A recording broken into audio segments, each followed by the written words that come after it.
भागवतम के दूसरे स्कंद के तीसरे अध्याय के 10वें श्लोक को देख रहे हैं और आज चौथा दिन है। तो एक मेरा प्रश्न है, श्रीमद् भागवतम के प्रति जो 10 अपराध होते हैं उनका वर्णन कीजिए। रामकृष्ण प्रभु बताइए, आप पंडित हैं, पंडित को नहीं मानी, हम आपको पंडित मानते हैं। जूम पे कोई व्यक्ति चैट में बता दीजिए 10 अपराध भागवत के प्रति। सुना होगा अपना क्लासेस में तो कभी, बोलिए। नहीं सुना कभी। अरे भाई ऐसा मथुरेश्वर प्रभु सुने नहीं आप? तनिष प्रभु सब, ये गूगल बाबा जानता है ये गूगल बाबा है हमारे। और नहीं पता तो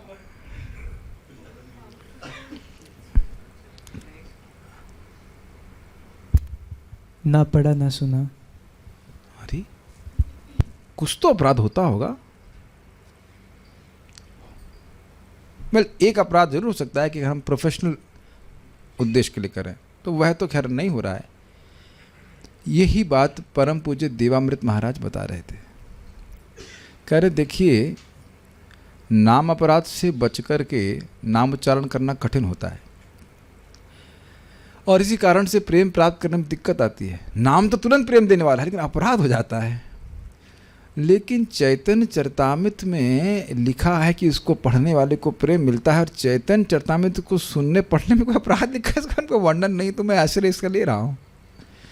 उस समय उनका स्टेटस था 108 बार वह चैतन्य चरितामृत पढ़ चुके हैं।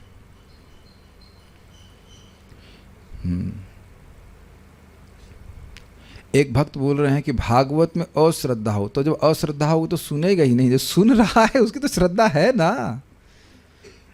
अश्रद्धा होगी तो भागवत सुनेगा ही ना। आएंगे क्यों बताओ? आपकी श्रद्धा नहीं होती तो बातें ही क्यों सिंपल सी बात है। So I am opening this question कि क्या भागवत के प्रति क्या अपराध है। बस एक अपराध जरूर है कि उसको प्रोफेशनल पर्पस के लिए नहीं करना चाहिए, तो वो तो नहीं कर रहे हैं। मैं चैलेंज नहीं कर रहा हूँ, आप विचार कीजिए। हो सकता है कुछ बताइएगा कि हम उसमें कुछ अवॉइड कर सकें। मनन करना चाहिए, मनन नहीं करने से पूरा लाभ नहीं मिलता है, बट दैट्स ओके। लेकिन हर एक की क्षमता होती है उस तरह से। लेकिन समथिंग इंटरेस्टिंग। ओके, हम लोग चर्चा कर रहे हैं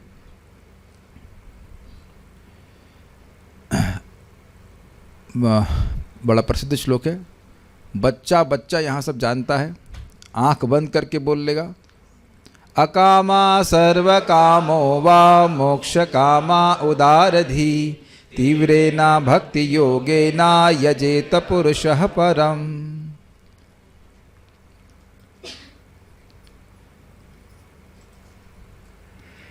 जिसने जो निष्काम होना चाहता है, जो सारी कामनाओं से इच्छित है, इच्छाएं हैं उसकी, अथवा या फिर वो मोक्ष चाहता है, लेकिन अगर उसकी बुद्धि उदार है, व्यापक है, तो तीव्र भक्ति योग के द्वारा परम पुरुष की आराधना करे। तीव्र भक्ति योग अर्थात जिसमें कर्म, ज्ञान और योग आदि का मिश्रण नहीं है। आदि से और किसी भी प्रोसेस को ले लेना चाहिए, क्योंकि एक भक्त बाद में प्रश्न किए कि कर्म और ज्ञान का मिश्रण नहीं है तो क्या योग का मिश्रण कर सकते हैं? तो ध्यान से नहीं सुने। कर्म, ज्ञान, योग आदि किसी भी अन्य प्रोसेस का मिश्रण नहीं होना चाहिए। जिसको भी साधन माना जाता है किसी साध्य को प्राप्त करने के लिए, उसका मिश्रण नहीं किया जाना चाहिए। अब आप इसको लैच कर दीजिए, मैं डिस्टर्ब हो जाता हूँ। इसको लैच कर दीजिए। जिसको अभी जाना हो बाहर चला जाए, अभी भी मौका है, लेकिन अंदर बाहर नहीं कीजिए। It's just very difficult. Okay, हवाई जहाज में बैठने के बाद भी कहते हैं जरा बाहर में घूम के आऊँगा बताइए, ये उड़ान है भगवान के चरणों की तरफ, तो अब ये अंदर बाहर नहीं कीजिए, ठीक है। जैसा गुड एग्जाम्पल ना, अब तो बुरा नहीं लग रहा है, और बिल्कुल इसी तरह हवाई जहाज की तरह ऐसे चल रहा है कि नहीं एकदम, और आवाज़ भी वैसी हो रही ना, तो ये है ना, गलत तो नहीं बोल रहा है। तो सब भगवान की तरफ जा रहे हैं, श्रीमद् भागवतम श्रवण कर रहे हैं, तो इसलिए प्लीज़ आप मसा मत कीजिए। हम लोग अब प्रभुपाद जी का तात्पर्य पढ़ेंगे। ये फोटो एक बार दिखा दीजिएगा, इससे और समझ में आ जाएगा। सूर्य की रोशनी मिश्रित हो जाती है तो उतने प्रभाव नहीं रहती है, बादलों से मिश्रित हो जाए, तो बादल सूर्य की रोशनी से एक अलग वस्तु है, पृथक वस्तु है। तो उसी प्रकार से भक्ति कर रहा है, अगर मैं सोचूं कि मैं कर्मकांड करूंगा, कुछ ज्ञान कांड करूंगा, तो इससे सम्मिश्रण हो जाता है और भक्ति हल्की पड़ जाती है। भक्ति का प्रभाव हमारे पर कम महसूस होता है। और आप देख रहे हैं कि नीचे की जो भक्ति है, नीचे इन द सेंस मतलब सूर्य जो है वो बादलों से ढका नहीं है, सूर्य की रोशनी, सूर्य तो कभी नहीं रख सकता है, सूर्य की रोशनी कभी बादलों से मिश्रित नहीं। तो अब देख रहे हैं उसको देखा नहीं जा रहा है, उसका तेज इतना अधिक है। और आप ये भी समझ सकते हैं कि किसी को सुखाना हो, पानी सुखाना हो, तो ऐसा ही सूर्य चाहिए। कपड़े जल्दी सूखते हैं ना गर्मी में, सुबह रखिए 2 घंटे में सूख जाते हैं। एक तो समझ में आ रहा है। तो निष्काम वालों के लिए तो बड़ा अच्छा है, सुखानी है ना फालतू की इच्छाएं। गीला कपड़ा पहनना अच्छा नहीं लगता है ना गीला कपड़ा पहनना अच्छा लगता है, खुजली हो जाती है गीला कपड़ा पहनने से। गलत तो नहीं कह रहे हैं। एक हमारे भक्त तो कह रहे थे, वो बैंगलोर में सेवा कर रहे थे, नौकरी कर रहे थे, तो वहाँ बारंबार वो सब मतलब ठंडा रहता है तो कपड़ा सूखता नहीं था, तो गीली गीली पैंट पहन के चले जाते थे, तो कह रहे खुजली होना शुरू हो गई। तो अब ये जो भौतिक इच्छाएँ ऐसी हैं कि मानो गीला वस्त्र पहना व्यक्ति कितना अनकंफर्टेबल महसूस करता है। तो सूख जाएंगी इच्छाएँ अगर तीव्र भक्ति करेंगे बड़ी जल्दी से। कुछ समय लगेगा, लेकिन अब अन्य साधनों की अपेक्षा में बड़ी तीव्रता से सूख जाएंगे। इसीलिए प्रभुपाद जी कहते हैं भक्ति में प्रगति व्यक्ति के, साधक के मनोवृत्ति पे निर्भर करती है। और परम पूज्य भक्ति समित महाराज इस पर प्रवचन कर रहे थे, तो इंग्लिश में इसको बोले, we can't enough emphasise this line. Emphasise का मतलब होता है बोल्ड करना, उस पर बल देना। हम समुचित मात्रा में इस वाक्य पे बल नहीं दे सकते, इसकी महत्व को हम समझा नहीं सकते। महाराज ऐसे बोल रहे थे, we can not enough emphasise this line. भक्ति में प्रगति व्यक्ति की मनोवृत्ति पे निर्भर करती है। भक्ति में प्रगति का अर्थ है श्रद्धा का विकास। ये क्लियर समझ में आ रहा है? अधिक अधिक श्रद्धा आपकी बढ़ती जाए, हमारी बढ़ती जाए। तो किस पे निर्भर करता है? अगर निष्काम भावना से करेंगे तो और नहीं, पहले तो समझ लीजिए, निष्काम हो चाहे कुछ भी हो, पहले तो बात है कि भक्ति का ही आश्रय ले, साधन की अनन्यता होनी चाहिए। अन्य साधन नहीं करना, निष्ठा से भक्ति को करना है, पहले तो ये समझ लीजिए। ये भागवत ही हमारा आश्रय है, ये भगवान का नाम, जो पंचांग का भक्ति, धाम का सेवन, भक्तों का संग। सबसे पहले भक्तों का संग, भगवान के विग्रह की श्रद्धा से सेवा, हरि नाम संकीर्तन, शिव भागवत का श्रवण, भागवत का श्रवण नहीं, भागवत के शब्दों के अर्थ का आस्वादन रसिक भक्तों के साथ। भागवत श्रवण नहीं है, भागवत के शब्दों के रस का आस्वादन रसिक भक्तों के संग। हम देख रहे हैं शिला विश्वनाथ चक्रवर्ती, शिला प्रभुपाद जी, आचार्यगण उन रसों, इस शब्द के अर्थों को समझते हैं और उसका वो अर्थ बताते तो अच्छा लगता है कि नहीं? तो उनके संग में, उनके अनुगत्य में हम सीख रहे हैं कि नहीं, ये बात है। तो बहुत ध्यान से सुनना होता है। और कह रहा है क्या? धामवास। ठीक है, तो धाम अगर आप फिजिकली नहीं आ पा रहे हैं तो आप मन में भी भगवान का स्मरण कर सकते हैं। भगवान के लिए तो कोई भेद नहीं है। अब आजकल तो भगवान ने इतनी सुविधा दे रखी है कि आप दर्शन कर सकते हैं।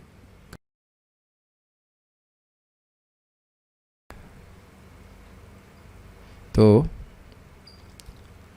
हम लोग अब इस बात को समझते हुए एक बात में लिखा था, तीव्रेण अर्थात स्वाभाविक रूप से। स्वाभाविक रूप बड़ा इंटरेस्टिंग है।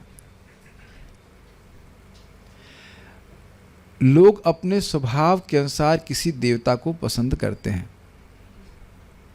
तो वो भगवान को स्वाभाविक रूप से पसंद करे और भजन करे। अब वो उधर कहीं और देवता के पास उसका जाने का मन नहीं करता, तो ये एक अर्थ है।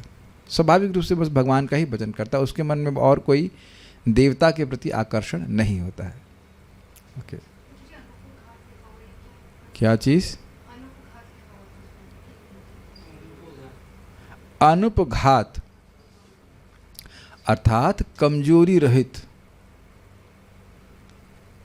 कमजोरी में क्या करते हैं व्यक्ति? दुर्बल हो जाता है। तो दुर्बलता कैसे आई बताइए? उसकी श्रद्धा कर्म या ज्ञान या अन्य किसी प्रोसेस पे होने लगी। तो भक्ति में श्रद्धा कम हुई कि नहीं? श्रद्धा कम हुई तो फिर भक्ति को छोड़ के कुछ और कम करने लगा। तो ये अर्थ है इसका। जैसे सूर्य की रोशनी प्रचंड दिख आ रही है और कुछ कमज़ोर हो गई, तो सूर्य की रोशनी तो सूर्य की रोशनी है, लेकिन उसमें बादलों में से छन छन के आ रही है, मिक्स होकर के आ रही है, तो कम आपको महसूस हो रही है। कमज़ोर हो गया कि नहीं? बात है। ओके, हम लोग अब कहाँ तक पहुँचे थे? प्रभुपाद जी के तात्पर्य को पढ़ेंगे। भगवद गीता में भगवान श्री कृष्ण को पुरुषोत्तम अर्थात परम पुरुष कहा गया है। वे ही हैं जो निर्विशेषवादियों को ब्रह्म ज्योति में लीन करके उन्हें मोक्ष प्रदान करने वाले हैं। ब्रह्मणो ही प्रतिष्ठाहम अमृतस्य अव्यस्य च शाश्वतस्य च धर्मस्य शाश्वतस्य च धर्मस्य सुखस्य एकांतकस्य च।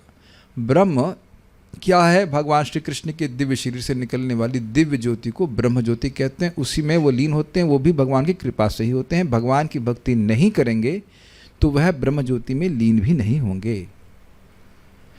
तो बहुत सारे, मैं नाम ही ले लेता हूँ, एक शिवानंद स्वामी हैं, बड़े प्रसिद्ध वह और प्रॉपर योगी थे। तो वह भी मंत्र जप के ऊपर बहुत बोलते हैं, भगवान के नाम का मंत्र करो। तो वो, लेकिन उनका मंत्र जप करने का उद्देश्य है हम ब्रह्म में लीन हो जाएं, हम भगवान बन जाएं, इस तरह की बातें हैं इनकी। लेकिन भगवान की कृपा के बिना ब्रह्म की अनुभूति भी नहीं हो सकती। तो इसलिए वो बाह्य रूप से भक्ति करते हुए दिखते भी हैं, और भक्ति का उद्देश्य है उनका कि वो ब्रह्म में लीन होना चाहते हैं। तो ये कौन से लोग हो गए बताइए? मोक्षकामी लोग। यह ब्रह्म ज्योति भगवान से पृथक नहीं है, जिस प्रकार प्रकाशमान सूर्य किरणें सूर्य गोलक से पृथक नहीं होती हैं। बहुत स्पष्ट है। अतएव जो परम निर्विशेष ब्रह्मज्योति में लीन होना चाहता है उसे भी भक्ति योग द्वारा भगवान की पूजा करनी चाहिए, जैसे कि यहाँ पर संस्तुति की गई। मोक्षकामी है। यहाँ पर सर्वसिद्धि प्राप्ति के साधन भक्ति योग पर विशेष बल दिया गया है। पिछले अध्याय में बताया गया है कि कर्म योग तथा ज्ञान योग दोनों का चरम लक्ष्य भक्ति योग है। उसी तरह इस अध्याय में यह घोषणा की गई है कि विभिन्न देवताओं की भिन्न भिन्न प्रकार से पूजा करने का चरम लक्ष्य भक्ति योग है। अब देखिए, थोड़ा समझने का प्रयास कीजिए, ये क्या बोल रहे हैं। देखिए, ये बात अब कल के श्लोक में भी देखेंगे। देवताओं की उपासना से वह लाभ तो मिलता है जो देवताओं की पूजा करने के लिए बताया जाता है, लेकिन किसी किसी परिस्थिति में देवताओं की पूजा करने से और देवता के प्रसन्न होने से देवता व्यवस्था कर देते हैं कि उसे भक्तों का संग मिल जाए। वो स्वयं भक्ति नहीं देते, वो जानते हैं कि भक्तों के संग से ही भक्ति मिलती है, और वो स्वयं भी भक्त हैं, लेकिन देवता के रूप में कार्य करते हुए वह भक्त से मिलाते हैं। इसके बाद कथा सुनी तो आपको समझ में आ जाएगा। आज भी सुना रहा हूँ, कल फिर सुनाऊंगा इस बात को। प्रभुपाद जी अपने तात्पर्य में इस कथा को बताते हैं।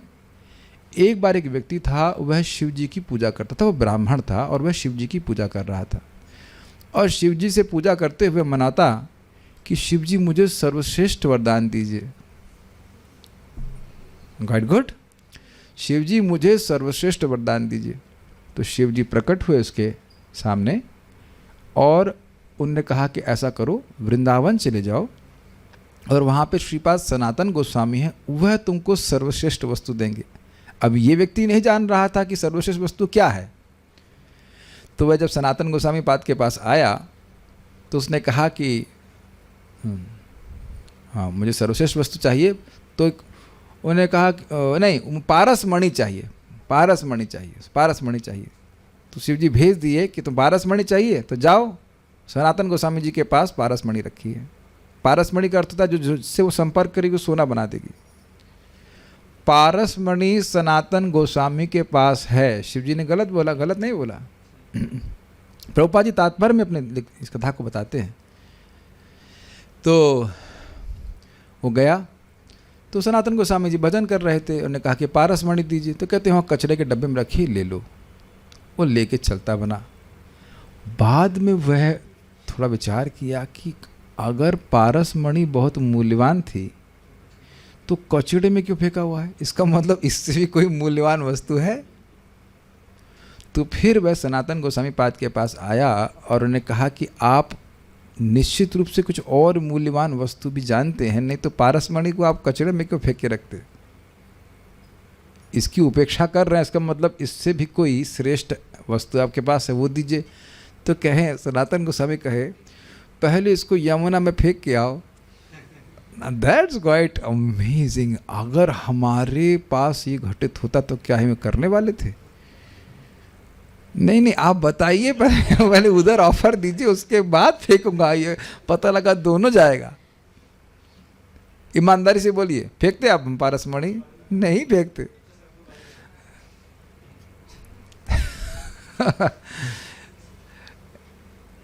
समझ पा रहे हैं? पारसमणि को फेंकने का अर्थ आप समझ ही रहे हैं। जो भौतिक आसक्ति को हम बहुत अच्छा मान के जकड़ करके पकड़े हुए हैं, ये बहुत मूल्यवान है, जबकि उन्हें कचरे के डब्बे में फेंक देना चाहिए, ये सोचते हुए कि हमें बहुत सुख मिलेगा। तो खैर ब्राह्मण बुद्धिमान था, उसने फेंक दिया। फिर सनातन गोस्वामी उसको बताए, हरे कृष्णा कृष्णा कृष्णा हरे हरे, हरे राम राम राम हरे हरे। सोचिए कितना मूल्यवान है, कितना मूल्यवान है हरे कृष्ण मंत्र। और ये सच्ची घटना है, यथावत। इसको आप, हम लोग जब पढ़ते चले जाएंगे, आप प्रभुपाद जी के तात्पर्य में यथावत देखेंगे। कोई ढूंढ लेगा तो बता भी दे हमको। उसका मैंने पढ़ा है, एग्जैक्टली प्रभु बोलते हैं, कहाँ बोल रहे हैं हमको याद नहीं, लेकिन एकदम प्रभुपाद जी तात्पर्य में लिखते हैं। तो इस प्रकार से तो ये समझ में आया कि देवता भी भगवान की, देवता प्रसन्न हो जाते हैं तो उनकी एक निष्कपट कृपा होती है, एक सकपट कृपा होती है। सकपट कृपा में हाँ ये ले लो वो ले लो, जो मांग रहा है वो दे देंगे। लेकिन कभी कभी प्रसन्न होकर के वह निष्कपट कृपा करके भक्तों का संग प्रदान करते हैं, सीधे भक्ति नहीं देते।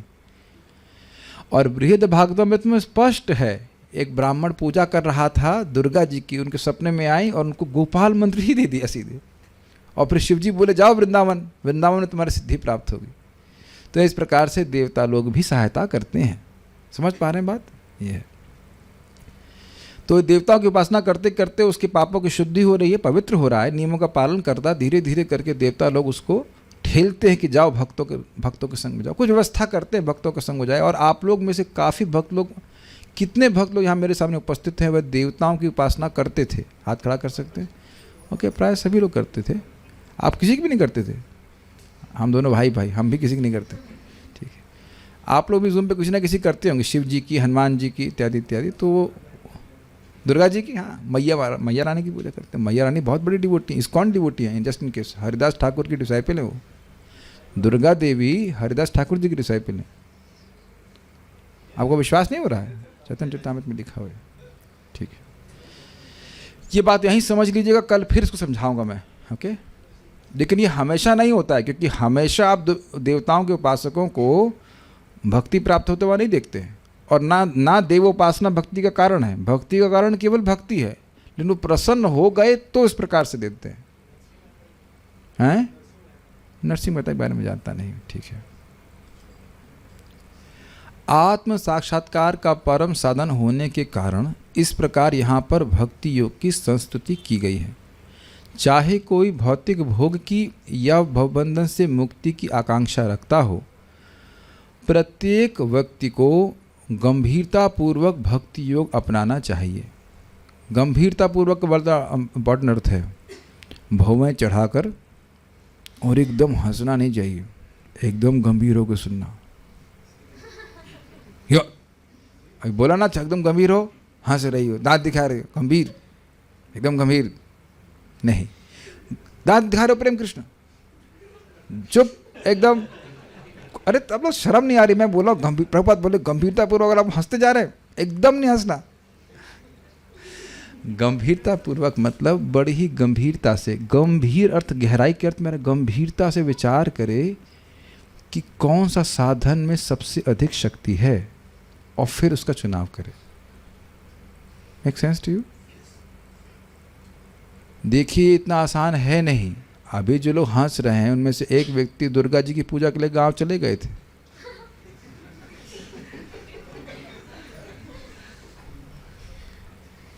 हंस रहे हैं, लेकिन ये दिखा रहा है ना कि अश्रद्धा है भक्ति में, लिटरली अश्रद्धा है। अभी बहुत प्रगति करने की जरूरत है। श्रद्धा ही नहीं है, श्रद्धा ही नहीं है। एक कृष्ण नाम कोटि अश्वमेध सम। अपनी स्थिति को देखिएगा आप, बुरा मत मानिएगा। एक कृष्ण नाम अगर कोई कहता है कि 1 करोड़ अश्वमेध यज्ञ के बराबर है, तो अब उसकी पिटाई यमराज जी करता है। विचार कीजिएगा कि नाम में कितनी श्रद्धा है और भागवत में कितनी श्रद्धा है। किसी और साधन को तोलिए और देखिए उसकी महिमा क्या लिखी है, और भागवत की महिमा क्या लिखी हुई है बताइए। जिसको सुनने की इच्छा से ही भगवान हृदय में आ जाते हैं। कौन से साधन में लिखा हुआ है और किस साधन में ऐसा वर्णन है बताइए जिसका आप आश्रय ले रहे हैं। इसीलिए शास्त्र बहुत गंभीरता से सुनना पड़ता है। हृदय में भरी हुई है विभिन्न प्रकार की श्रद्धाएं। यस, तुरंत श्रद्धा नहीं होती है, बारंबार सुनेंगे तब श्रद्धा पक्की होती है। विचार कीजिए, इसलिए कह रहे गंभीरता। ऐसा नहीं कि आप हंस नहीं सकते और आनंद नहीं ले सकते, लेकिन गंभीरतापूर्वक विचार करना चाहिए कि किस साधन को करूंगा तो मैं अपने साध्य की प्राप्ति करूंगा। Is it okay? अकामः वह है जिसे कोई भौतिक इच्छा ना हो। स्पष्ट है? वह कृष्ण को संतुष्ट करने के द्वारा ही संतुष्ट होता है। पुरुषम पूर्णम अर्थात परम पूर्ण का अंश होने के कारण परमेश्वर की सेवा करना जीव का स्वाभाविक कार्य है। अभी आपने देखा था तीव्रेण का अर्थ स्वाभाविक।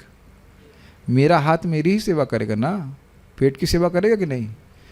कितना स्वाभाविक है ना पेट के लिए। रोटी आई तुरंत मुंह में डाला, मुंह से पेट में चलेगी, सिंपल ऐसे। अरे जब कृष्ण के हैं तो उसको और किसकी सेवा करेंगे?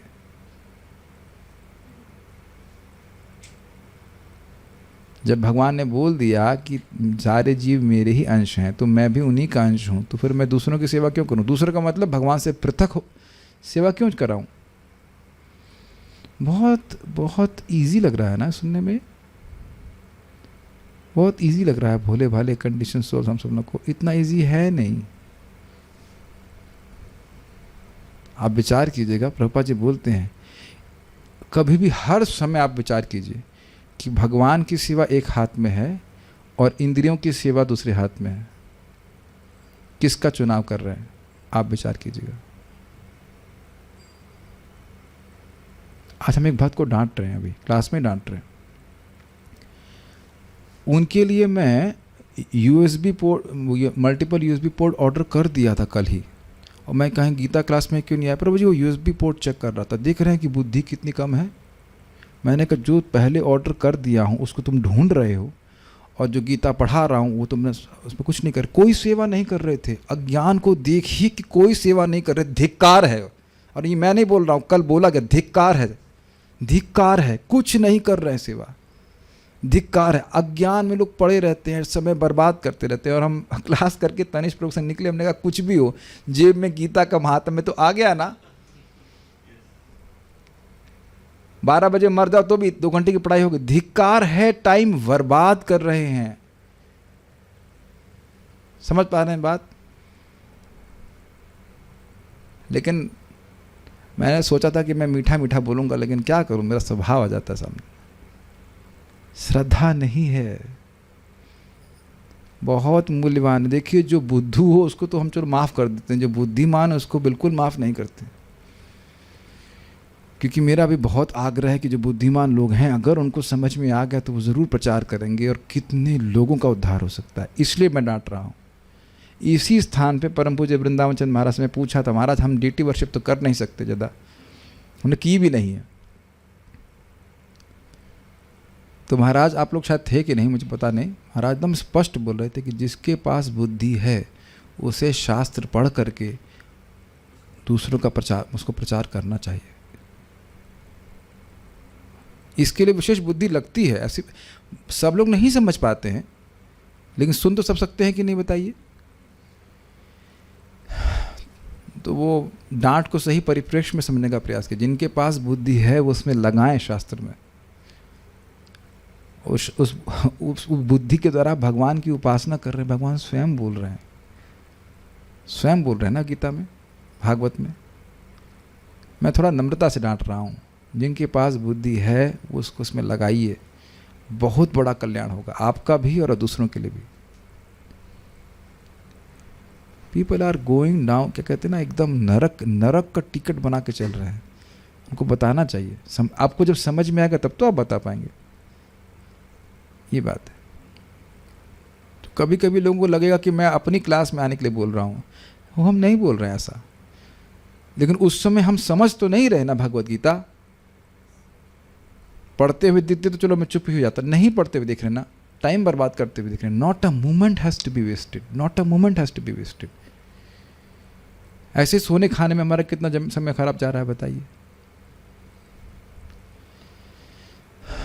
एनीवेज, जीव का स्वाभाविक कार्य है, मतलब इट शुड बी नेचुरल। जैसे मेरा हाथ मेरे शरीर की सेवा करता ही है, और किसी सेवा करेगा बताइए? उस प्रकार से सेवा करना चाहिए, जिस तरह की शरीर के अंग पूर्ण शरीर की सेवा करने के निमित्त होते हैं। स्पष्ट है? और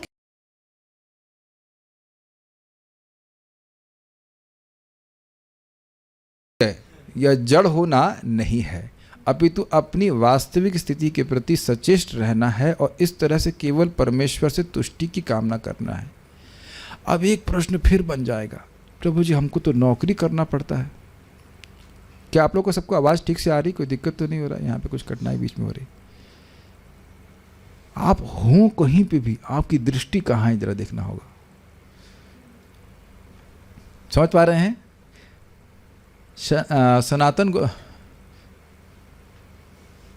सनातन गोस्वामी पाद को भी, हाँ, रूप गोस्वामी सनातन गोस्वामी को भी यही महाप्रभु इंस्ट्रक्शन दी कि कोई परव्यसनी नारी, किसी विवाहिता स्त्री का अगर कोई प्रेमी होता है तो वो घर के कार्य बहुत अच्छे से करती है, लेकिन उसका चित्त अपने प्रेमी की तरफ होता है कि मैं कब अपने प्रेमी से मिलूंगी, उससे बात करूंगी, इत्यादि इत्यादि। तो भले ही व्यक्ति जगत में कार्य कर रहा है, लेकिन उसका स्मरण कृष्ण की तरफ होना चाहिए। कब शाम होगी हम भगवान के बारे में कथा सुनेंगे, सुबह होगी हम जप करेंगे। तो यद्यपि व्यक्ति नौकरी कर रहा है, कुछ और कार्य कर रहा है, लेकिन उसकी आसक्ति वहाँ पे नहीं, आसक्ति भगवान में। कितना सुंदर व्यापक प्रैक्टिकल बात है कि नहीं? इहा यस्य हरेर्दासे कर्मणा मनसा गिरा निखिलासु अपि अवस्थासु जीवन मुक्त स उच्यते। जो व्यक्ति किसी भी अवस्था में हो, किसी भी आश्रम में हो, लेकिन मन से वाणी से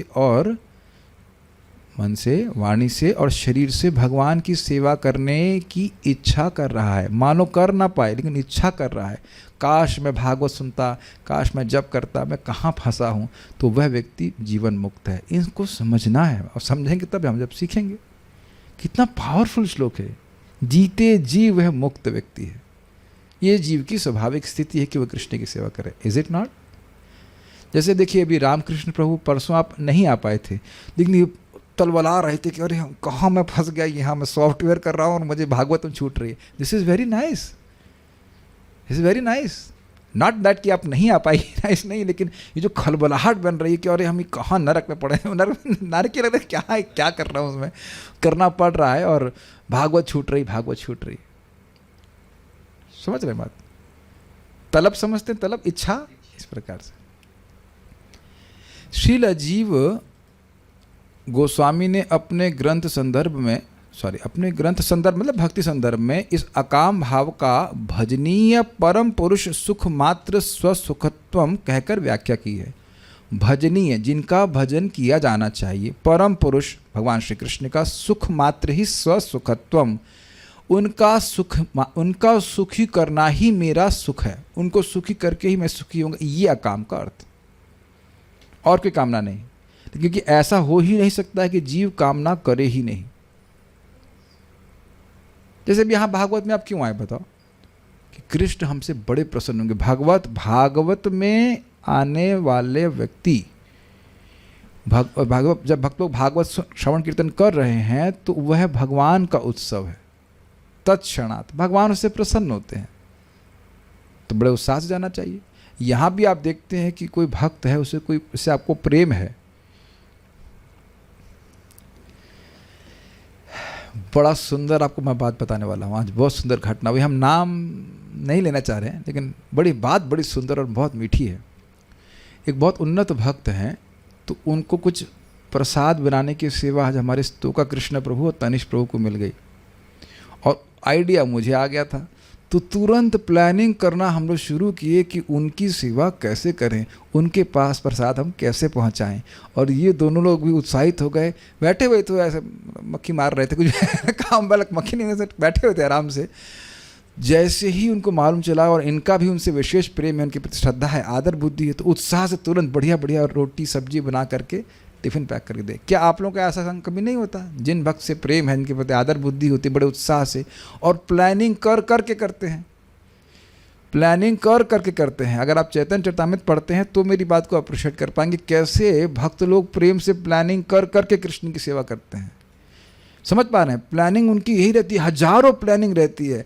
महाप्रभु सन्यासी हैं, लेकिन क्या नाम है, कौन से पंडित हैं वो, जगदानंद पंडित, हाँ, जो झगड़ा करते हैं। जगदानंद पंडित नहीं, एक जगदानंद पंडित हैं, एक दामोदर पंडित हैं, और जगदानंद पंडित हैं। जगदानंद पंडित वो और शिवानंद सेन ये मिल करके चंदन का, लकड़ी का तेल निकालते हैं कांस्टेंट, कैसे महाप्रभु को सुख मिले। This is called love of God, this is called love my dear devotees, this is called love, is it not? कैसे मेरे जो प्रेम के विषय हैं वो सुखी हो जाएं। और अब देखिए, ठीक है हम इंगित को विद ना हो कि भगवान के इशारे को भी समझ लें, इतना ना हो, लेकिन भगवान स्पष्ट कह रहे हैं ना कि जो इस भगवद गीता के ज्ञान को दूसरों को देता है उससे अधिक प्रिय सेवक कोई नहीं है, ना कोई था, ना कोई है, ना कोई होगा। एकदम स्पष्ट भगवान बता रहे हैं कि नहीं? तो अब उसमें सीधे सेवा कीजिए या इनडायरेक्ट सेवा। जैसे मैंने आइडिया दिया और व्यवस्था कराई गई, आटा कोई व्यक्ति और पसा के लाया था और रोटी कोई बनाए, डिलीवर करने कौन गया? सब कोई व्यक्ति और गया, लेकिन सभी को सेवा का बराबर लाभ मिला कि नहीं? तो जरूरी नहीं है कि अब आप मान लीजिए गीता बोलेंगे ही तभी लाभ होगा, लेकिन जैसा जैसा सामर्थ्य उसके अनुसार आप इस सेवा में योगदान कीजिए। जैसे श्रीमन चैतन्य महाप्रभु प्रसाद देने बैठे तो प्रसाद ले लिए और राघव पंडित के पास प्रसाद लिए थे, तो उन्होंने कहा आप भी प्रसाद लीजिए। कहते हैं कि क्षमा कीजिएगा, सार्वभौम भट्टाचार्य जी के ने बुलाया था और महाप्रभु गए प्रसाद पाने के लिए, खूब अच्छे से प्रसाद वसाद हुआ, फिर आप भी प्रसाद लीजिए। कहते नहीं, अन्यों ने भी मेरी सहायता करी है। और जगदानंद पंडित के संग भी बोले थे। जगदानंद पंडित गुस्सा थे, और क्यों गुस्सा थे वो अलग कथा है, हम नहीं बता रहे हैं। जगदानंद पंडित गुस्सा थे और श्रीमन चैतन्य महाप्रभु से बहुत गुस्सा थे, 3 दिन कुछ खाए नहीं रहे थे। अरे अब हम बताने का मन कर रहा है, प्लीज़ हमको बताया नहीं रहा। ये समझ लीजिए, परम पुरुष का सुख मात्र इनका सुखत्व है, इस लीला से समझ में आ जाएगा। देखिए जगदानंद पंडित क्या नाम, सत्यभामा के अवतार हैं। सत्यभामा भगवान कृष्ण से बहुत झगड़ा करती थी, बहुत झगड़ा मतलब प्रेम कलह। तो उसी प्रकार चैतन्य महाप्रभु से जगदानंद पंडित उनको चाहते हैं कि ये सुख ले लें, वो सुख ले लें, ये बहुत तपस्या कर रहे हैं, और महाप्रभु को नहीं अच्छा लगता था, सन्यासी हैं वो। तो एक बार वो इधर मतलब इधर नवद्वीप से लौटे जगदानंद पंडित, तो चंदन के तेल लेके आए। उनका ये विचार था कि महाप्रभु के सर में हीट आ जाती, पित्त बढ़ जाता है, तो चंदन का तेल ठंडा होता है, तो सर पे लगाएंगे तो उनको सुख मिलेगा। ये दिख रहा है भजनीय परम पुरुष सुख मात्र स्वसुखत्वम, और कुछ नहीं। उनके मन में एक क्षण भी इच्छा नहीं है कि इस चंदन की एक बूंद में अपने पे लगा लें ना। दिस कॉल्ड लव, प्रेम देना चाहता है, ठीक है। तो अब वो लेके आए और गोविंद जो श्रीमन चैतन्य महाप्रभु के सेवक हैं उनको कहा कि आप महाप्रभु को दीजिए। अब बड़ी दिक्कत है कि इनको मना कर देंगे तो ये गुस्सा हो जाएंगे, तो गोविंद कुछ कहे नहीं, लेके रख दिए। और उसके बाद बोले कि ये महाप्रभु को बताए कि चंदन का तेल है, ये जगदानंद पंडित आपके लिए लेके आए हैं। तो अब जैसे ही सुने जगदानंद पंडित तो महाप्रभु चुप हो गए। हाँ, तो बोले हाँ तो ऐसा करो, एक मर्दनिया भी ले आओ हमारे लिए, मसाज करने वाला, इसीलिए तो मैंने संन्यास लिया है। देख रहे कितना आनंद है। अब यह भी बहुत सुखी बोला। तब भी जगदानंद कुछ बोले नहीं। आप देखिए, दिस इज वेरी स्वीट। महाप्रभु डांट रहे हैं, गुस्सा हो रहे हैं, हाँ मर्दनिया भी लिया मार ली। तो अब वो कुछ बोले नहीं, जगदानंद चुप हैं। और फिर महाप्रभु ने कहा कि ऐसा करिए, नहीं फिर चुप है, कुछ बोले नहीं। फिर दूसरे दिन गोविंद को पूछे, कुछ दिन के बाद पूछे कि महाप्रभु को चंदन का तेल लगाए क्या? आओ बेचारा, फिर गोविंद फंस गए। तो गोविंद जाकर फिर पूछे उनको, तो फिर महाप्रभु नहीं स्वीकार किया। फिर महाप्रभु जगदानंद पंडित आए हुए थे उनके पास, वो आए तो उन्होंने कहा देखो, अगर मैं ये चंदन लगाऊंगा तो लोग मुझे दाढ़ी सन्यासी कहेंगे। दाढ़ी सन्यासी मतलब है तो कपड़े में सन्यासी, लेकिन स्त्री रखता है। क्यों? अभी सन्यासी होकर चंदन लगाएगा, चंदन का तेल लगाएगा, ये तो गलत बात है। इस चंदन का उपयोग, मानिए इस चंदन का उपयोग अच्छा, दीपक जलते उसमें तेल की तरह उपयोग कीजिए। तो जगदानंद बोले तेल? कौन तेल लेके आया है? कौन तेल लेके आया है? कौन तेल लेके आया है? कौन लेके आया? लेके लिए और फोड़ दीजिए, उन्हीं के सामने फोड़ दीजिए, उन्हीं के सामने। महाप्रभु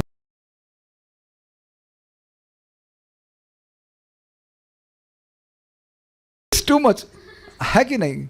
उसी समय वो मट्टी का जो मटका बड़ी मेहनत से बनाए थे, वही लेके फोड़ दिए उसको। कौन कहा मैं के लिए? मैं तो नहीं लेके आया। और फिर फास्टिंग करने लगे और 3 दिन की फास्टिंग के लिए चले गए और कुछ दरवाज़ा बंद कर लिए। और महाप्रभु 3 दिन तक गए नहीं उनके पास। तीसरे दिन जब महाप्रभु दोपहर में समुद्र में स्नान करने जा रहे थे, तो बाहर से बोले कि जगह, व्हाट अमेजिंग एड्रेस ना, जगह आप, मैं जा रहा हूँ समुद्र में स्नान करने के लिए, मैं लौट के आऊँगा, मेरे लिए प्रसाद की व्यवस्था कर दीजिए। तुरंत तुरंत तुरंत दरवाज़ा खोला, स्नान किया और कुकिंग चालू। हाँ, बीच बीच में आवाज़ अच्छी नहीं आ रही है, मैं मान रहा हूँ। ऐसा सभी के संग हो रहा है क्या? हरे कृष्णा, हरि बोल। मुझे भी यही लग रहा था कि ऐसा हो रहा है।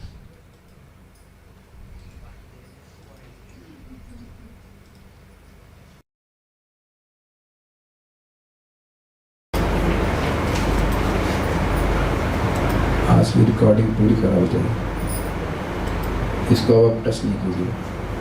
It's finished, whole recording is finished. Hare Krishna. Let's see what happens, whatever happens.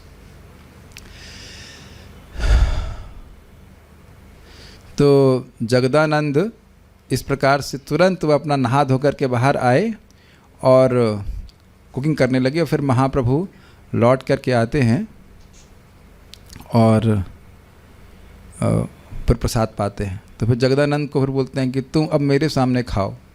और अच्छा, उस वक्त महाप्रभु खा रहे तो 10 आदमी के बराबर खिला दिए।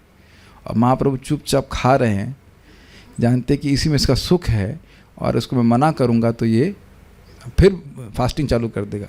फिर बोले देखो जगदानंद, आज तुमने हमको 10 आदमी के बराबर खिला दिया है, अब और नहीं। तो फिर कहें ठीक है। तो जगदानंद, फिर महाप्रभु जाते हैं रेस्ट करने के लिए। तो गोविंद को जगदानंद बोलते हैं जाओ तो उनका मसाज करो। और फिर यहाँ जब महाप्रभु पहुँचते हैं तो कहते हैं गोविंद जाके देखो खाए कि नहीं खाए। देख रहे हैं दोनों का इस प्रकार का परस्पर संबंध है। भगवान का सुख भक्त चाहता है और भक्त का सुख भगवान चाहते हैं। तो ये हमने आपको बताया किस प्रकार से अकाम भाव, भजनीय परम पुरुष का सुख मात्र ही उनका ससुख है। ये नहीं था कि महाप्रभु ने कह दिया कि प्रसाद बनाओ तो अब दरवाज़ा बंद करके बैठे रहें। ये नहीं हो सकता है। समझ पा रहे हैं बात? अब सारा कोप त्याग करके पूरा उत्साह से हुए सेवा कर रहे हैं। ये बहुत कठिन है। यथा कामम यथा कालम, समय के अनुसार और इच्छा के अनुसार सेवा करना ये बहुत कठिन होता है। Does that make sense? अपने आइडिया से सेवा करने से व्यक्ति संतुष्ट नहीं होता है।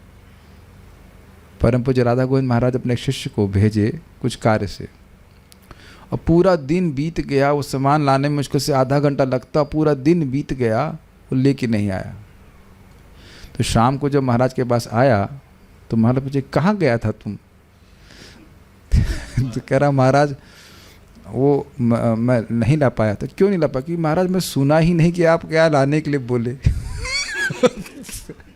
तो तुम सुने ही नहीं तो तुमको पूछना चाहिए था ना। महाराज भय हो रहा था। तो सुबह से शाम हो गई, तुमको भय नहीं हुआ कि गुरुजी को दिक्कत होगी? और पूछने में भय हो रहा था। तो आपसे देख रहे हैं कि सुनना बहुत जरूरी है, जिसके द्वारा हम समझेंगे कि किस चीज़ से भगवान सुखी होंगे। समझ रहे हैं? चलिए, इसका अर्थ है कि परमेश्वर की प्रसन्नता का अनुभव करके मनुष्य प्रसन्न होता है। This is very nice. अभी आप देखिए, मैं कुछ बोलता हूँ, आप लोग खुश हो जाते हैं, तो मैं खुश हो जाता हूँ कि नहीं? प्रैक्टिकल है कि नहीं? क्योंकि मैं अनुभव कर रहा हूँ कि आप लोग भी खुश हो रहे हैं भागवतों को पढ़ सुन करके। इट्स जस्ट सो सिंपल, नहीं? Just so simple, it's just very simple. Krishna consciousness is so simple. लेकिन चक्कर यह है कि हम लोगों को समझ में आता नहीं कि भगवान खुश हो रहे हैं कि नहीं हो रहे हैं। इसीलिए शास्त्र से बोलते हैं, मान लीजिए हिरण्य प्रभु हैं और मैं इनको संतुष्ट करना चाहता हूँ, तो मैं इनके क्लोज लोगों से पूछूंगा, भाई क्या अच्छा लगता है खाने में, जरा बताइए। आ रहे हैं, वही बनाते हैं। क्या ऐसा ही करते हैं कि नहीं? साधु लोग, महाराज लोग आते हैं तो आप पूछोगे ना कि क्या पसंद है उनको, जरा बताइए। ये पसंद का बड़ा गेम होता है भाई। किसी को संतुष्ट करना है ना, तो वो आपकी पसंद के अनुसार संतुष्ट नहीं होगा। Does that make sense? सबका टेस्ट अलग अलग होता है। गलत तो नहीं कह रहे हैं? समझ रहे हैं? अभी हमारे शिवजीत प्रभु को मैं कहूँ आप आपके लिए करेले की सब्जी बनी, वाह वेरी गुड वेरी गुड। और यहाँ तो कोई एक्सप्रेशन नहीं आ रहा नॉर्थ इंडियंस का, करेला तो सी एवरीवन इज डिफरेंट, है ना? ये बात है। ये आप लाइन देख रहे हैं प्रभुपाद जी की, परमेश्वर की प्रसन्नता का अनुभव करके मनुष्य प्रसन्न हो जाए। लाइफ ऑफ भक्ति, कनेक्टिंग टू कृष्णा। क्या कृष्ण सुखी होंगे? क्या कृष्ण सुखी होंगे? इस प्रकार से जीना, ये बहुत अच्छा है, बहुत अच्छा है। मान लो जप में आपको भगवान रुचि नहीं दे रहे हैं, तो क्या ये उनकी कृपा है? रामकृष्ण प्रभु एक्सप्लेन। कृपा है। क्यों? एक तो ये कि हम उत्कंठा जगाएंगे भगवान, कि हम उसके लिए प्रयास करेंगे। दूसरा, पहले से टेस्ट था तभी तो फील कर पा रहे कि अभी टेस्ट नहीं। थोड़ा बहुत ये उत्तर और भगवान नहीं है। रेसिप्रोकेट कर, ये फील तो हो रहा है कि टेस्ट नहीं है।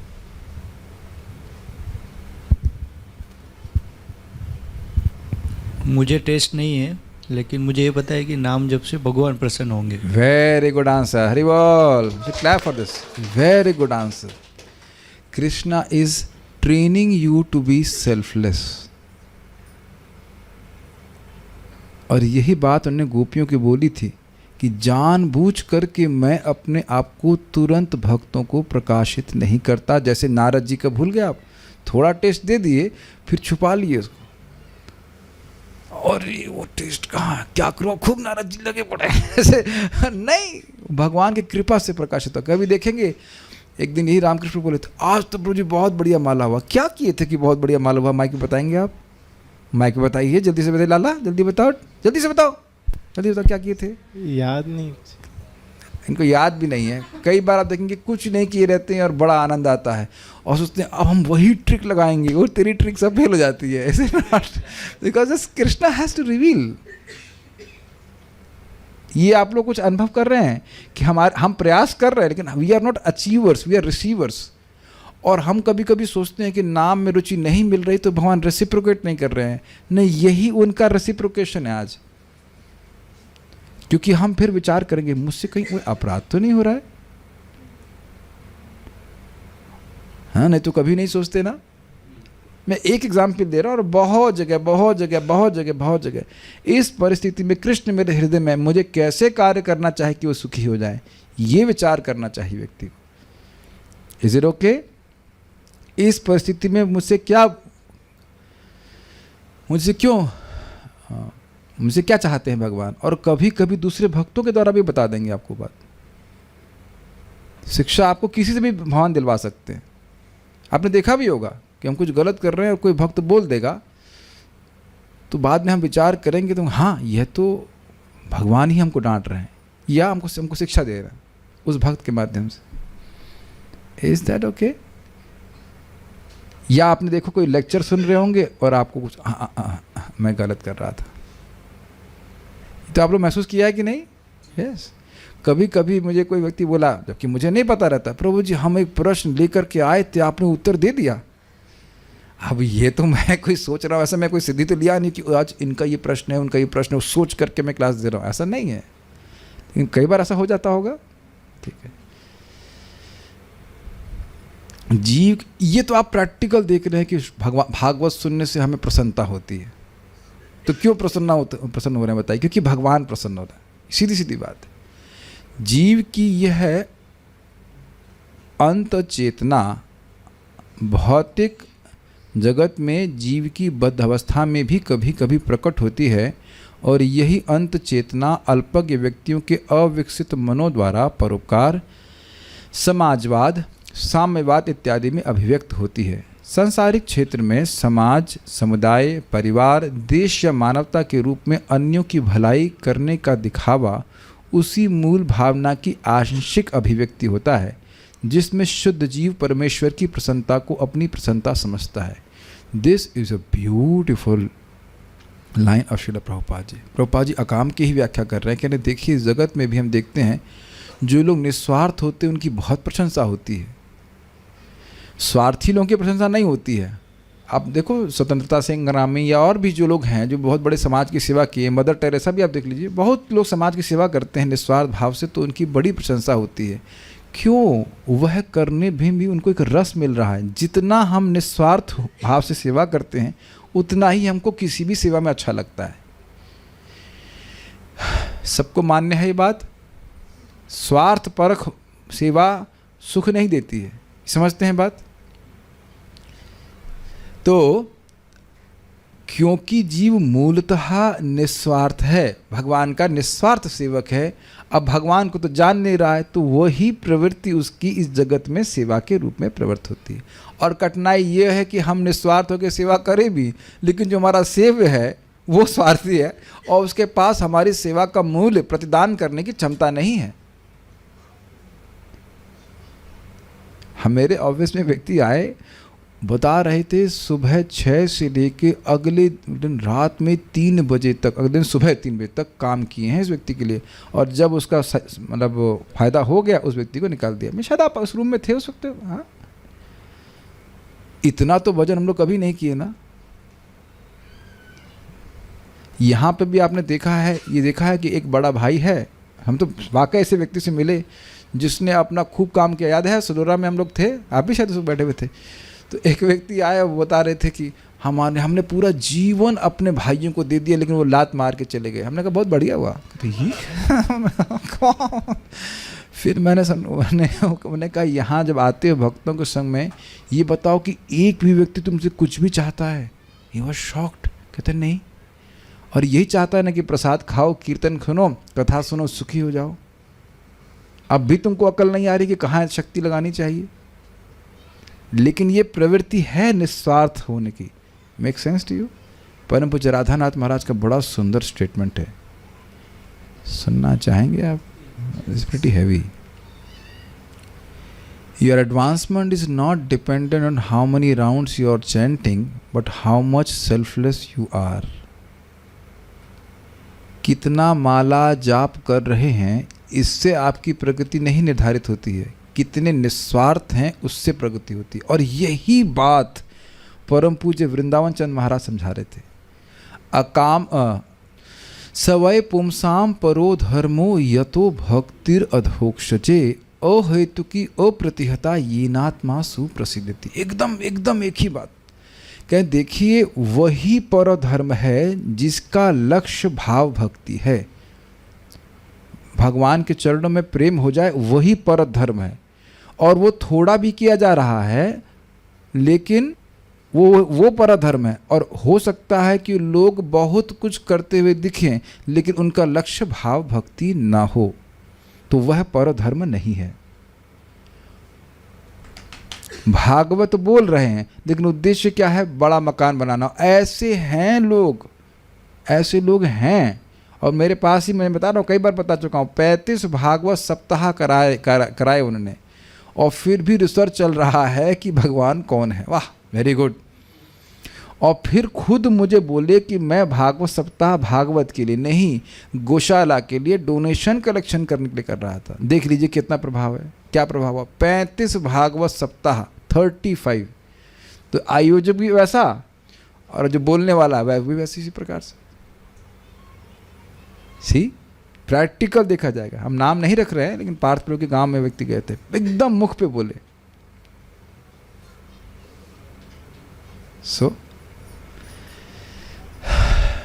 तो ये समझना चाहिए कि हम आत्मा हैं और निस्वार्थ होना ही हमारा स्वरूप है।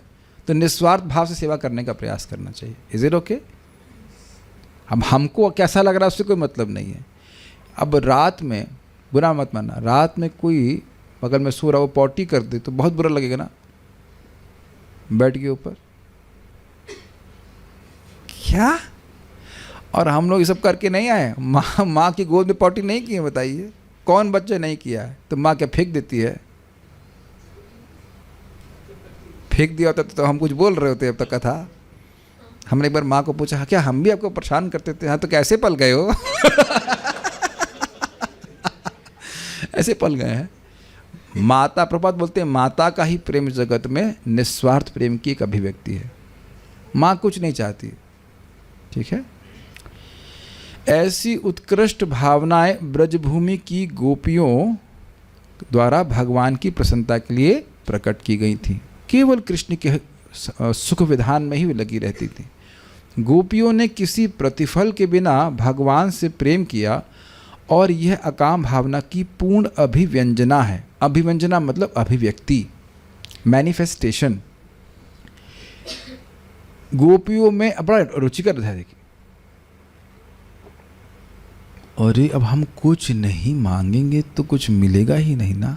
रहस्य सुनिए, रहस्य सुनिए, बहुत गुह्य रहस्य है। गोपियों में अपने सुख की एक लेश मात्र इच्छा नहीं है। ये कैच कर लिया पहले आपने? एकदम उनकी इच्छा नहीं है, और बड़े प्रेम से, यही प्रेम है, कृष्ण की इंद्रियों को ही संतुष्ट करना चाहती हैं।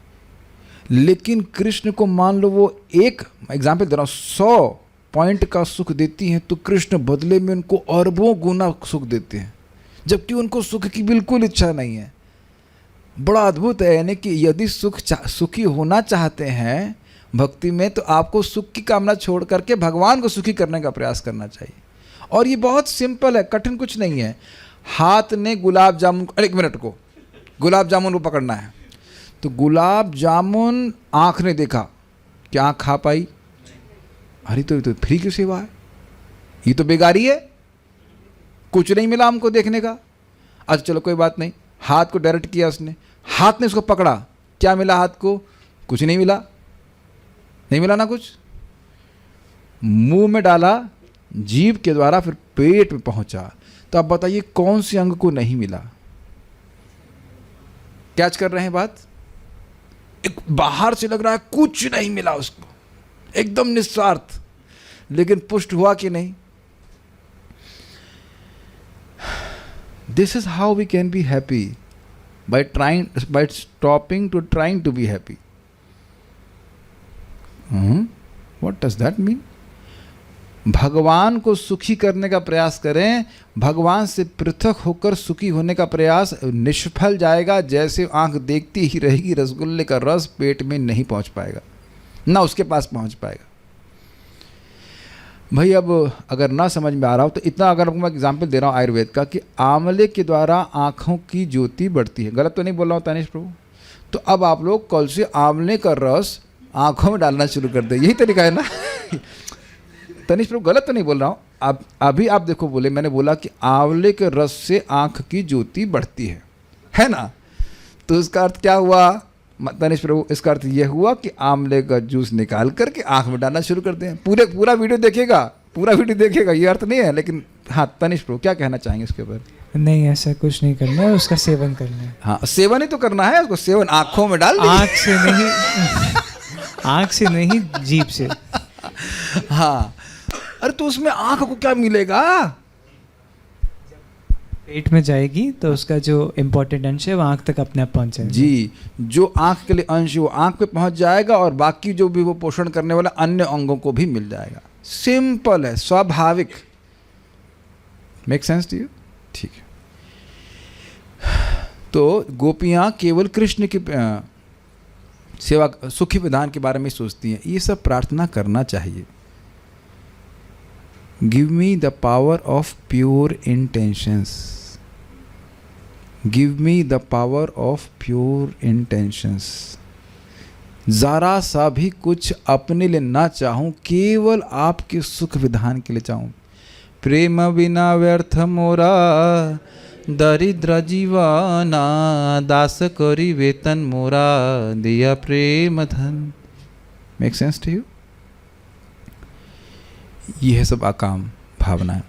काम मनोभाव अर्थात अपनी तुष्टि की भाव की पूर्ण अभिव्यंजना भौतिक जगत में होती है, जबकि अकामहा भाव पूर्ण रूप से आध्यात्मिक जगत में प्रकट होता है। इसका क्या अर्थ है? बड़ा स्पष्ट अर्थ है। इस जगत में हर व्यक्ति केवल अपनी इंद्रिय तृप्ति चाहता है और आध्यात्मिक जगत में हर व्यक्ति कृष्ण की तृप्ति को, इंद्रिय को सुखी करना चाहता है। तो अब इस जगत में रहते हुए अगर मैं चाहे कहीं पे भी रह रहा हूँ, अगर मैं भगवान को सुखी करना चाहता हूँ तो मैं कहाँ रह रहा हूँ? आध्यात्मिक जगत। बहुत सिंपल है। जे दीनगिरी है भजन देखी, गृह तो गोलोक भाया। ऐसे बोल दिया ना भक्ति ठाकुर जी ने कि जिस दिन हम मेरा घर में मैंने भजन देखा तो घर मुझको गोलोक दिख रहा है। It's a very amazing statement. भक्ति विनोद ठाकुर जी कविता नहीं मात्र नहीं लिख रहे हैं, उनके रियलाइजेशन है। अब फिर प्रश्न बनेगा कि हम भगवान का भजन घर में कैसे करें? मन मना भव मद भक्तो मद्याजी माम नमस्कुरु माम वैश्य युक्त एवं आत्मान मत्परायण। डिपेंडिंग 9वें अध्याय गीता में है कि 18 में है, लेकिन बात वही है। तो अभी समझ रहे हैं कि आप घर में बैठे हैं, ऐसे जीवन को सेट कीजिए कि अब हम 6 से 8, साढ़े 8 बजे तक भगवान का भजन करें, कथा सुने। ये सबसे महत्वपूर्ण है। इसी के लिए चल रही गृहस्थी, नहीं तो किस लिए कर रहे हैं बताइए? क्यों पका रहे खाना? कान में बांधने के लिए। व्हाट? कान में बांधने के लिए? और रोटी क्यों है? हाथ में लपेटने के लिए। तुम्हारा दिमाग खराब हो गया है। ये हम नहीं बोल रहे। अतपुम द्विजा श्रेष्ठा वर्णाश्रम विभागश स्वनुष्ठितस्य धर्मस्य समसिद्धिर हरितोषणम। सारे वर्ण और आश्रमों का उद्देश्य क्या है? समसिद्धिर हरितोषणम, हरि को संतुष्ट करना। ये सीख रहे हैं। कैसे संतुष्ट करेंगे? तस्मात् एकेन मनसा भगवान सात्वतां पति श्रोतव्यः कीर्तितव्यः देयः पूजश्च नित्यदा। इसलिए एक मन से, मन को न कर्म यज्ञ में ज्ञान यज्ञ में लगा, कहीं नहीं लगाना, कि एक मन से वो पति भगवान श्री कृष्ण जो सात्वत पति हैं, भक्तों के पालक हैं, उनके बारे में सुनना चाहिए, बोलना चाहिए, स्मरण करना चाहिए और पूजन करना चाहिए। यही गृहस्थी का भी उद्देश्य है, यही ब्रह्मचारी का भी उद्देश्य है, किसी वर्ण और आश्रम का ये उद्देश्य है। यहाँ से ट्रेनिंग शुरू होती है अकाम होने की। Is it all okay? ठीक है। भगवान में तदाकार होने का भाव, ये ब्रह्मज्योति में लीन होने का भाव भी काम भाव का प्रदर्शन माना जा सकता है, यदि ये भाव भौतिक कष्टों से मुक्त होने के लिए हो। इसकी व्याख्या पहले ही की जा चुकी है कि दुख बहुत ज़्यादा, संसार दुख पूर्ण रूप से नष्ट हो जाए और ब्रह्मज्योति का सुख मिल जाए। तो ये काम का मतलब ही है कि मेरे दुख की निवृत्ति और मेरे सुख की प्राप्ति, लेकिन इसमें कृष्ण की सुख की प्राप्ति का कोई विधान नहीं है। इसलिए भक्त कभी भी मोक्ष इसलिए नहीं चाहता कि वह जीवन के कष्टों से मुक्त हो जाए। ऐसे मोक्ष के बिना भी शुद्ध भक्त सदैव भगवान की तुष्टि की कामना करता है। ये समझ पाए? ध्यान से सुनिए। इसलिए भक्त कभी भी मोक्ष इसलिए नहीं चाहता, अब देखिए मैं अलग तरह से पढ़ रहा हूँ, इसलिए नहीं चाहता कि वह जीवन के कष्टों से मुक्त हो जाए। ऐसा नहीं है कि वो भगवान के धाम नहीं जाना चाहता है, लेकिन इसलिए नहीं जाना चाहता कि जीवन के कष्टों से मुक्त हो जाए। अब सुनाई पड़ रहा है, क्लास में क्यों आए? वो बाहर गर्मी बहुत है। समझ में आ गया? एसी चल रहा है, थोड़ा यहाँ सुस्ता ले। कई बार देखा है आपने, ऑफिस में लोग आ जाते हैं और क्योंकि बाहर गर्मी होती है और स्पेशली वो चिपचिप वाली गर्मी, चिपचिप होता है, चिप बारिश वाली चिपचिप वाली गर्मी होती है, तो वो बैठे रहते हैं, उनको आपसे कोई प्रयोजन नहीं, ना बात करनी है। तो क्यों आए? थोड़ा गर्मी थी बाहर, आपका ऑफिस ठंडा था इसलिए आ गए। तो आपसे प्रेम नहीं है। और कभी देखा है कि आपका बहुत प्रिय मित्र है और गर्म रूम भी गर्म है, ऐसा कोई कुछ भी है, पंखा चल रहा है, लेकिन अब बात किए जा रहे हैं। Make sense to you? कुछ अंतर देख रहे हैं? तो भगवान का भक्त भगवान के पास उनकी सेवा करने के लिए चाहता है, जगत के कष्टों से मुक्त होने के लिए नहीं चाहता है। यद्यपि हम लोग शुरुआत में यही प्रीचिंग करते हैं, जन्म मृत्यु जरा व्याधि, इसको समझो, क्योंकि वही वो समझ सकता है इसलिए बोला जा रहा है। लेकिन जन्म मृत्यु जरा व्याधि से मुक्त होकर के भगवान का भजन करना, ये मोक्ष की इच्छा से भजन करना होता है। जरा मरण मोक्षाया मामाश्रित्य यतन्ति ये ते ब्रह्म तद्विदुः कृष्णम अध्यात्म कर्म चाकलम।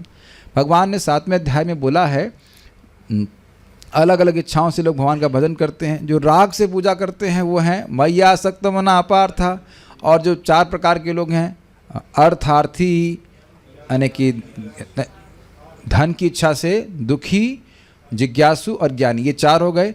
और छठा व्यक्ति है जो केवल मोक्ष कामना से भगवान का भजन कर रहा है। ये 7वें अध्याय गीता में लिखा है, जरा मरण मोक्ष है, जर यानी बुढ़ापा और मरण से मोक्ष की इच्छा के लिए मेरा भजन करते हैं। जरा मरण मोक्षाया मामाश्रित यतन्ति ये, मेरा आश्रय लेकर यत्नपूर्वक कार्य करते हैं।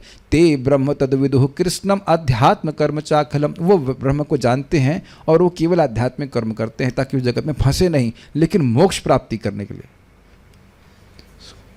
ठीक है, भगवत गीता को समझना बहुत जरूरी है।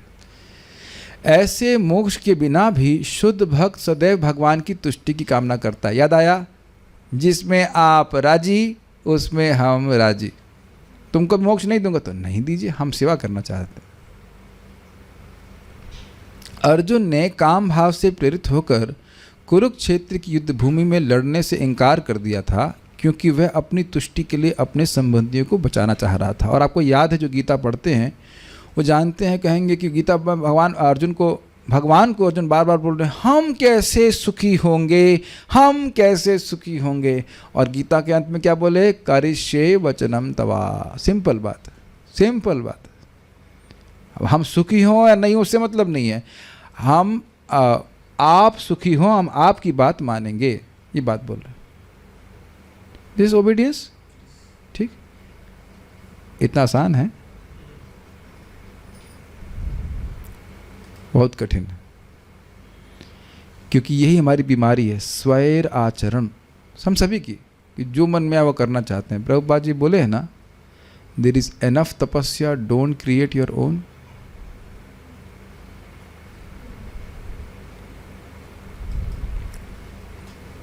किंतु शुद्ध भक्त होने के कारण भगवान के आदेश पर वह युद्ध करने के लिए तैयार हो गया, क्योंकि उसे ज्ञान हो चुका था और उसने अनुभव किया कि अपनी तुष्टि की बलि देकर भगवान की तुष्टि करना उसका परम कर्तव्य है। इस तरह वह अकाम हो गया। यह पूर्ण जीव की पूर्णावस्था है, सिद्धावस्था है। परम पूज्य जयप्रताका महाराज 32 माला जाप कर रहे थे, खुद बताते हैं। और उन्होंने प्रभुपाद से पूछा कि मुझे 32 माला करना चाहिए कि मैं 16 माला करूँ और प्रचार करूँ? तो उत्तर बड़ा स्पष्ट है। अब इसका अर्थ मैं ये नहीं कह रहा हूँ कि आप एक्स्ट्रा राउंड्स नहीं कर सकते हो, लेकिन एक बात ध्यान रखिएगा कि जो आपको भक्ति में लाया था वो एक्स्ट्रा ही राउंड्स करता रहता तो आप एक भी राउंड नहीं कर रहे होते। Make sense to you? नहीं कर रहे होते ना? गलत बोल रहा हूँ? क्या उत्तर है? और सभी लोग इस तरह एक्स्ट्रा ही राउंड्स कर रहा होता तो कोई एक्स्ट्रा व्यक्ति आएगा नहीं राउंड करने के लिए। So balance has to be there. आप अपना भी भजन कीजिए, लेकिन कुछ प्रचार में सहायता करना चाहिए। उदारधि का अर्थ है व्यापक दृष्टि वाला या उदार चेता। स्पष्ट समझ में आया? फैल गई है उसकी बुद्धि, उसमें इतनी बड़ी हो गई कि भगवान उसमें आ गए, एडजस्ट हो गए। थोड़ा जगह देना पहला उसमें उधर थोड़ा कर्म फंसा हुआ है, वहाँ नहीं आ रहा हूँ मैं, इधर ज्ञान फंसा हुआ है। अच्छा ठीक है, 1 मीटर के ऐसा निकला वहाँ से, कर्म को निकाल दिया, ज्ञान को ना, अब आइए भगवान, हाँ ठीक, अब स्थान आ गया, अब बैठ गए। ठीक है, जो लोग भौतिक भोग की कामना करते हैं वे छोटे मोटे देवताओं को पूजते हैं। कृष्ण की शक्ति कितनी है? महाराज समझा रहे थे, सारे ब्रह्मांडों को कृष्ण अपने हाथ में रखते हैं। अब समझ में आया छोटे मोटे का अर्थ? सारे ब्रह्मांडों को, पूरी भौतिक सृष्टि भगवान के चरण पे आश्रित है, महतत्व पूरा। तो अब समझ में आया कि हम किसकी पूजा कर रहे हैं? नहीं समझ में आया। जो कुछ भगवान कृष्ण का आश्रय छोड़कर दूसरे की पूजा कर रहा है उसको समझ में नहीं आया कि वो किसकी पूजा कर रहा है।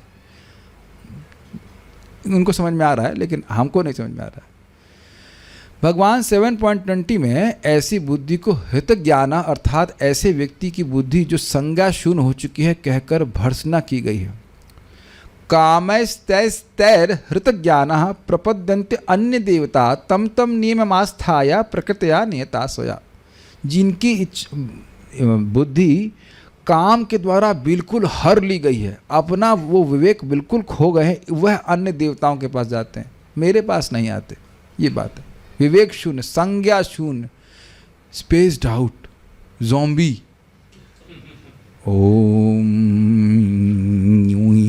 जो भी कुछ भी कर रहे हो एकदम, और उनसे पूछ लो कि दुर्गा मैया की पूजा तुम क्यों कर रहे हो, या शिव जी की पूजा क्यों कर रहे हो, हनुमान जी क्यों कर रहे हो। एक भक्त हमको बता रहे थे, हम नाम ले रहे हैं, पार्थ कृष्ण प्रभु बता रहे थे कि खुद वो हनुमान जी की पूजा करते थे एग्ज़ाम में पास होने के लिए। यहाँ नहीं है, जहाँ कहीं भी हो, इसीलिए मजाक है। लेकिन हनुमान जी की पूजा करते थे वो, पास हो जाऊँ पास हो जाऊँ। अब ऐसा लग रहा है हनुमान जी ही पेपर लिखेंगे उनका, जो भी रहता हो। लेकिन अब तो यार डिवोटी हो, हनुमान जी तो भक्त हैं, तो प्रसन्न होकर के उनको शुद्ध भक्ति की पथ पे ले आए। आप लोग भी इसी तरह से कर चुके हैं क्या? आप लोग एग्ज़ाम से पहले या कभी एग्ज़ाम में पास हो जाए लड़का लड़की, ऐसा कुछ मन्नत मनाते? धागे नहीं बांधे आपने कहीं? धागा मैंने खैर कभी नहीं बांधा ज़िंदगी में, कहीं पेड़ के आगे धागा नहीं बांधा, लेकिन आप लोग शायद ट्राई किए होंगे, कभी नहीं हो सकता हो। कोई भी व्यक्ति परमेश्वर की स्वीकृति लिए बिना देवताओं से कोई भी फल प्राप्त नहीं कर सकता। इसका हमको बड़ा अच्छा अनुभव है। अब जैसे यहाँ पे मैं गौशाला का मैनेजर हूँ, छोटा मोटा मैनेजर, बहुत सारी बातें आती हैं, लोग कहते हैं, हाँ जैसे एग्जांपल दे रहा हूँ, एक यहाँ के व्यक्ति थे, उन्होंने कुछ मंदिर में जाकर सिक्योरिटी झगड़ा कर दिया। अब प्रेसिडेंट ने कहा कि आप इस व्यक्ति को निकाल दीजिए, ये इसको दंड दिया जाएगा, हम इसको यहाँ पे नहीं रख सकते हैं।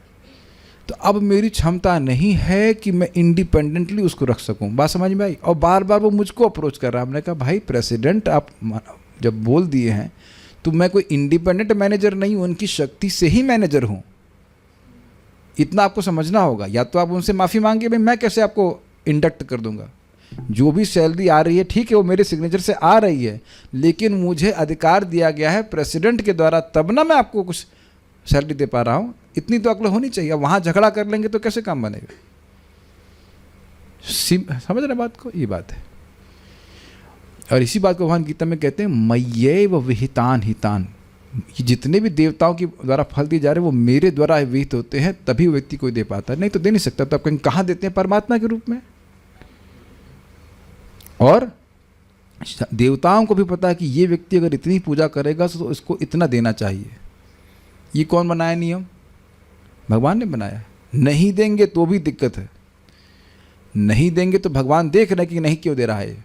ऐसा नहीं कि वो नहीं दे सकते, नहीं देंगे चलेगा, ऐसा नहीं होगा।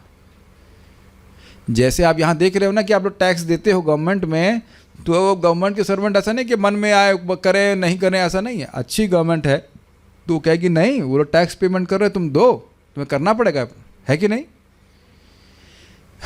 तो इसलिए देवता जो है भगवान के द्वारा अपॉइंटेड सर्वेंट्स हैं, गवर्नमेंट सर्वेंट ऑफिसर, उस तरह से। इसलिए व्यापक दृष्टि वाला व्यक्ति ये देख सकता है कि भौतिक लाभों के लिए भी अंतिम प्राधिकारी सत्ता भगवान ही हैं। ऐसी परिस्थिति में व्यापक दृष्टि वाले व्यक्ति को चाहिए कि वह सीधे भगवान की पूजा करे, भले ही वह भौतिक भोग या मुक्ति की कामना क्यों ना कर रहा हो।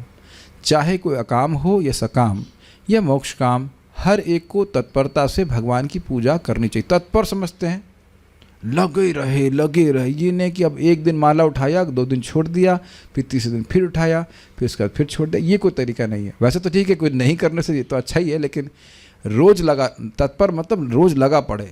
सुबह कहाँ दिखे 5 बजे और जप करता हुआ दिखे। समझ में आई बात है। अब बीमार होना एक अलग बात है, अब चीज़, लेकिन रोज़ जप करना चाहिए। रोज़ जप करे, रोज़ गीता पढ़े, भागवत पढ़े, इस प्रकार से।